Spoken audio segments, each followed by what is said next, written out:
monde. L'outil TIC que j'ai décidé de mettre en prototype pour le TP2 est l'application Engage qu'on retrouve dans les applications disponibles sur la plateforme Teams. J'ai décidé d'utiliser un outil qui était déjà disponible sur la plateforme Teams puisque c'est l'outil qui centralise la plupart des informations, des communications, des évaluations qui sont réalisées dans le cadre de mon cours. La plateforme Engage, l'application Engage, en fait, fonctionne un peu comme l'application Facebook, donc un réseau social, où les gens peuvent partager des publications. Les publications peuvent prendre plusieurs formes. Ça peut être une discussion, une question, un compliment ou un sondage. Je vais vous en parler un peu plus tard. Dans la publication que vous voulez créer, vous pouvez ajouter des contacts, donc taguer d'autres personnes qui vont identifier d'autres personnes qui vont être concernées par votre publication s'il y a lieu. Vous pouvez la mettre en annonce pour montrer que c'est une publication plus importante, changer la mise en forme naturellement. Vous pouvez ajouter des images ou des vidéos, un fichier et des rubriques. Les rubriques, en fait, ce qui est intéressant, c'est un peu comme sur l'outil WordPress, c'est des mots-clics qui nous permettent finalement d'organiser les publications entre elles. Donc, par exemple, si un sujet est particulièrement important à cibler dans la publication, elle pourrait faire l'objet d'un sujet, donc d'un mot-clic. Et cela me permet, en tant qu'enseignant, de regrouper finalement les publications qui ont le même sujet ou la même nature. Ce que j'ai fait ensuite, allons voir qu'est-ce qui se passe du côté de conversation. Donc, c'est un peu un fil d'informations sur lesquelles les étudiants et étudiantes peuvent mettre des publications ou moi en tant qu'enseignant. Par exemple, ici, j'ai posé une question qui porte sur le contenu du cours afin de vérifier leur compréhension, par exemple, de ce qui aurait pu être vu en classe concernant la composition de l'espace en peinture. Les publications peuvent être commentées par les étudiants, étudiantes. Elles peuvent être faire l'objet d'une réaction. On peut commenter le commentaire de quelqu'un. On peut aussi voter pour le commentaire, la réponse en fait qui va avoir été formulée. Donc, les étudiants peuvent aussi montrer leur appui finalement aux réponses de leur pairs, ce qui est intéressant parce que c'est une façon rapide d'interagir. La personne experte dans la communauté, donc dans cette situation-ci, c'est moi. Je peux en fait identifier qu'il s'agit d'une réponse vérifiée, donc que j'ai vérifié la réponse et que elle a été vue par moi. Mais je peux aussi l'identifier comme meilleure réponse dans la mesure où il y aurait plusieurs réponses ou on chercherait une proposition qui serait la plus précise, par exemple. Donc ça aussi, c'est un outil qui est intéressant pour les commentaires puisque ça permet d'interagir rapidement. Voilà.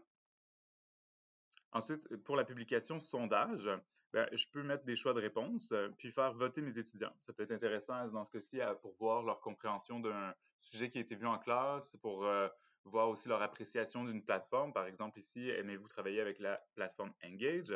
Encore une fois, on peut ajouter des commentaires, une réaction. Dans une posture étudiante, j'ai mis d'autres exemples, donc une question par exemple, est-ce que le croquis technique est à remettre demain? Cette question-là s'adresse à tout le monde au final puisque les étudiants connaissent eux-mêmes la date de remise et c'est pas nécessairement à moi d'y répondre. Donc, par contre, je peux encore valider la réponse en indiquant que c'est la meilleure réponse au commentaire qui va se poser à la question, donc la réponse. Les étudiants peuvent encore une fois voter. Puis, dans l'optique d'un cercle de pratique où les étudiants pourraient partager leur travail en cours ou poser des questions sur l'appréciation de leurs découvertes dans le cadre d'un projet exploratoire, par exemple, les étudiants pourraient poser des questions entre eux, puis leur répondre, en fait. Donc, ça, c'est quelque chose que je trouve particulièrement intéressant parce que les étudiants n'ont souvent pas la chance de montrer ce qu'ils sont en train de faire aux autres, à moins que ce soit la remise finale. Donc, là, c'est cette optique-là, en fait, que je trouve très intéressante sur la plateforme de réseau social. Le fil de conversation, en fait, on peut l'organiser. On peut aller chercher, en fait, différents éléments, en fait, qui vont nous permettre de isoler, par exemple, toutes les questions. Donc, par exemple, là, ici, je vais avoir seulement les publications qui sont sous la forme de questions. Je peux aller voir aussi un onglet qui s'appelle questions sans réponse. Donc, si par exemple, je pose une question et personne n'y a répondu, si un étudiant pose une question ou une personne n'y répond, ben, je peux facilement aller vérifier si elle est dans le fil de conversation. Aussi, les publications peuvent être triées selon l'activité récente ou les publications récentes. Donc, par exemple, si une publication faisait l'objet de beaucoup d'interactions, donc beaucoup de commentaires, beaucoup de réactions, elle serait mise de l'avant. Mais si je préfère en fait mettre mon fil en ordre chronologique, mais je pourrais plus facilement aller voir qu'est-ce qui s'est passé récemment sur le fil, bien qu'il n'y ait pas eu d'interaction sur la publication. Voilà ce que j'ai envie de vous dire sur l'onglet Conversation. Ensuite, à propos de, c'est vraiment une description de qu'est-ce que la communauté, sur quoi la communauté porte. Donc, on a les membres. Moi, je peux ajouter des membres à la communauté qui sont sur mes listes de classe, par exemple. Ça, c'est intéressant aussi. Ensuite, je peux ajouter des informations sur le fil d'échange qui se retrouvent épinglées sur toutes les pages de la communauté. Donc, ça peut être intéressant justement pour mettre des règlements, mais aussi expliquer le fonctionnement sommaire de l'application et comment on va s'en servir dans le cadre du cours. Ensuite, l'onglet Fichier et l'onglet Événements sont deux onglets que je n'aime pas particulièrement, puisque l'onglet Fichier ouvre une fenêtre qui regroupe en fait les fichiers sur Engage, mais seulement sur une plateforme, sur un navigateur. Donc ça, c'est une des failles de l'extension, puisqu'elle n'est pas complètement intégrée à l'application en elle-même. Finalement, l'onglet événements, en fait, me demande aussi d'avoir un pouvoir administratif informatique plus grand. Donc ça n'a pas été exploré. Pour continuer, je vais vous parler un peu de ce qui se passe du niveau de l'onglet de navigation à gauche. Donc, vous avez l'accueil. L'accueil, en fait, vous regroupe l'ensemble des storylines auxquelles vous êtes abonné. Okay? Dans mon cas, il y a le cours de peinture 1, puis voilà. Je sais pas trop quoi dire.